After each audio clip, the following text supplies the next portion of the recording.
नमस्कार, अलका रेसिपीमध्ये तुमचं मनापासून स्वागत आहे। आज मी बनवली बटाट्याची रस्सिली भाजी। चला रस्सिली भाजी कशी बनवली तुम्हाला मी बटाटे शिजवून घेतलेत, त्याचे साल काढून घेतलेत। हिंग, जिरे, मोहरी, लसूण, अद्रक बारीक चिरून घेतले, टमाटर, कांदा बारीक कापून घेतला। तेल इकडे गरम करून घेतलेले, त्याच्यामध्ये ना पहिलं मी जिरे आणि मोहरी टाकते, मग थोडी हिंग टाकते, कढीपत्ता, लसूण उभा चिरून घेतलेला आहे आणि अद्रक बारीक कापून घेतलेले आहे।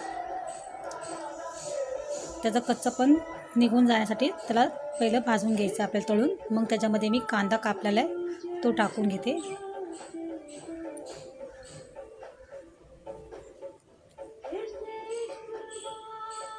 याला पण गोल्डन कलर आल्यासारखं झाल्याच्या नंतर मी टमाटर टाकते। टमाट्याचे पाणी आटून घ्यायचं सगळं। मग गरम मसाला, तिखट मसाला, धनिया पावडर, गरम मसाला, जिरे पावडर, मीठ हे सगळं टाकून मिक्स करून घेतले। आता बटाटे मी हाताने असे फोडून मिक्स करून घेतलेले आहेत आणि 1.5 गिलास पाणी टाकते।